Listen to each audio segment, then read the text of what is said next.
I didn't even see him going up that heavy, and he did that. So, but as of right now, I have to.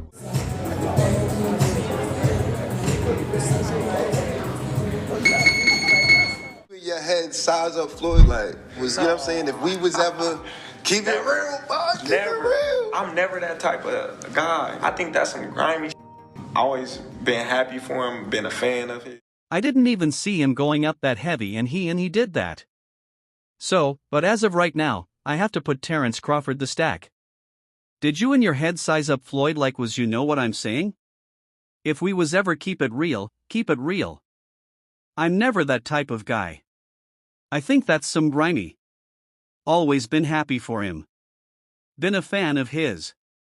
Floyd Mayweather visits and trains with Terence Crawford ahead of Crawford's upcoming fight with Canelo Alvarez.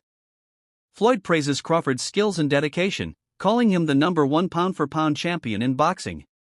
Their intense training sessions show mutual respect and Mayweather's confidence in Crawford's ability to dominate the super fight.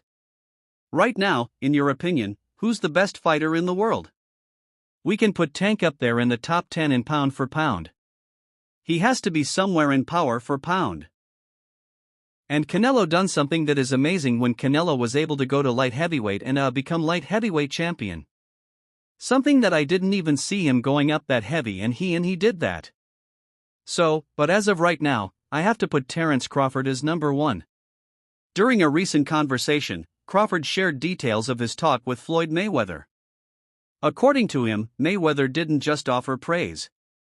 He gave genuine technical guidance and motivational words. Floyd acknowledged Crawford's talent while also being honest about the upcoming challenge against a seasoned opponent like Canelo Alvarez. Although Mayweather mentioned Canelo's age and experience, he encouraged Crawford to stick to his best form and stay sharp.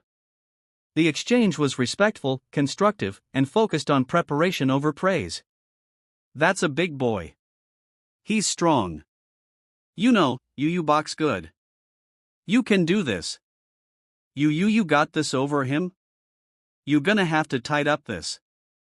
You gonna have to do this. You know, it's a conversation. It's not just, oh man, you'll whoop his ass, you'll do this to him.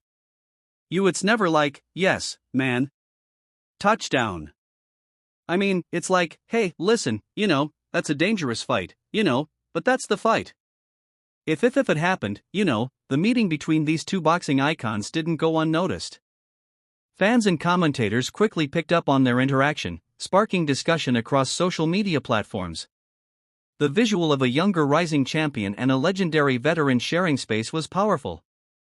Many interpreted the moment as symbolic, a passing of the torch or an endorsement from Mayweather. The excitement wasn't just about the fight. It was about legacy, mentorship, and mutual recognition. Congratulations, man. In a bold statement, Mayweather called out Canelo Alvarez over past doping allegations, suggesting unfair treatment in how the media handles such topics. According to Floyd, issues like performance-enhancing drugs are often overlooked when it comes to Canelo, creating a double standard. His comments sparked debates about accountability and transparency in boxing, drawing both support and criticism depending on which side of the fence fans stood. But what we don't talk about is, we have Canelo steroids. They don't talk about that. So, we don't know. We really don't know all the fighters he beat. He could have been not clean in a lot of fights. Looking back at his bout with Canelo, Floyd noted that he entered the ring at a noticeably lighter weight, around 151 or 152 pounds. Despite the physical disadvantage, Mayweather relied on his defensive genius and tactical mind to dominate the match. His performance served as a masterclass in how skill and timing can overcome brute strength. It's a reminder of how he built his undefeated record, not through force, but through finesse. After Canelo made the weight, it wasn't like it was a certain clause to where he couldn't gain weight. So, after he weighed 152 or 152 and 1/2, I think he came in like 168 or close to 170. And actually, I came in at probably like I probably came in at 151 and 152. Gotcha. But Roy Jones is one hell of a fighter. I can't get on here and hate on his skills and knock his skills. He been through a lot in the sport of boxing and he's done a lot for the sport of boxing. From early in his career, Crawford has looked up to Floyd not just as a fighter, but as an architect of greatness. That admiration has led to a meaningful connection where Mayweather occasionally shares tips and insight. Crawford values these moments, taking them as motivation to refine his skills and emulate some of Floyd's strategic brilliance. Their relationship represents a bond formed through shared ambition and mutual respect. But I know how you is. You be sizing, up, bro, keep it a stack. Did you in your head size up Floyd? Like was you know what I'm saying? If we was ever keep it real. I'm never that type of guy. I think that's some grimy, I always been happy for him.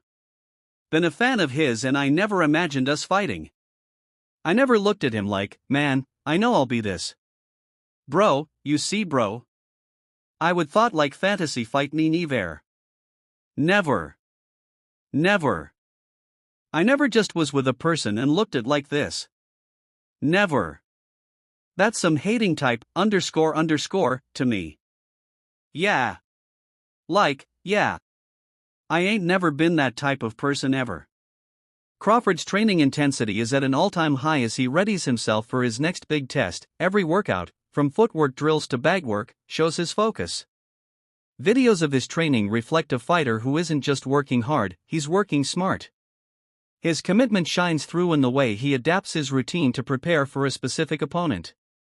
In this case, a powerful and experienced rival like Canelo. Heat. Music, heat. Music, heat. In training camp, Crawford's leg workouts stand out as a cornerstone of his conditioning. Exercises like weighted squats and lunges form the base of his explosive movement in the ring. These sessions enhance both stamina and agility, giving him the ability to glide across the canvas and maintain balance under pressure. The physical grind of leg day reveals how much attention he pays to every detail of his preparation. Music, 3. 5, 6, 7, 8, 9, 10. Crawford's sparring reveals just how refined his boxing IQ really is. Against partners mimicking Canelo's style, he uses the jab to control the pace, keep opponents at bay, and set up power shots. He doesn't just jab for space, he jabs with purpose. Add his ability to switch stances mid-fight and it becomes clear that he's bringing a multi-dimensional strategy into the ring. Watch the right hand for the decoy. Y'all know Chess Fisher vs. Spaz. Two of the best. You understand? That's what you watching. Two of the best. Nice. Nice. That's how Star War. You know how to work. You know how to get the most out of everything. Good job, champ. Promoter Eddie Hearn recalled an unplanned visit to a training facility that turned into a memorable moment. What started as a casual drop-in became a unique chance to witness Floyd and Crawford interact. Eddie noted that even though he'd met Floyd before, this time the energy was different. There was laughter, insight, and some unexpected camaraderie. The encounter also gave fans a rare glimpse of Crawford's lighter side. How is Crawford going to be able to bridge this weight gap? I don't think he can, in all honesty. I mean, he might not be able to bridge it on Saturday. Yeah. So, 68. Yeah. But you're coming up from 35, 40, 47, 54. Sooner or later, it's one too many. And 68 is definitely too many. But Crawford's brilliant. Like, he's a genius. He's a generational great. So maybe he can find a way to do it, but I feel he'd be hugely outsized against Canelo, I guess. But you have to use your movement if you're Terence Crawford in that fight. The last thing you want to do is stand and trade. He'd be moving a lot in that fight. Trust me. I'm not saying he'd be running, but he would be moving a lot. Of course, that's the way to beat him. Yeah. You know, Crawford has addressed critics' heat by embracing the enormity of the Canelo fight. Rather than shy away from concerns about size or power, he acknowledged them, but not as excuses. He sees the challenge as part of the journey and believes in his ability to overcome it. His mindset is clear. He's stepping up not just to compete, but to win and silence doubts in the process. That's a fight because of the challenge. I love the challenges. And I love the people that I hear them now. You're too little. You know, Canelo going to break you. He's going to stop you. You coming from 147, that way too big. This and that. I can hear now. And that just excite me to go in there and just be like, okay, let me prove him wrong once again. That fight would be gigantic. If Canelo gets through Jamal and then you guys fight, that fight would be gigantic. And it's crazy because like in the past interviews, I was like, man, Canelo too big, man. It's weight classes for a reason. I was like, no. But in my mind, in my heart, I don't think nobody too big. Mayweather recently offered thoughtful commentary about Crawford facing Canelo. Drawing from his own experience against the Mexican fighter, Floyd advised careful preparation. He didn't discourage the fight, but suggested that success would come from a calculated approach. His perspective added weight to the discussion, especially given his undefeated record and deep understanding of the sport's demands at the highest level.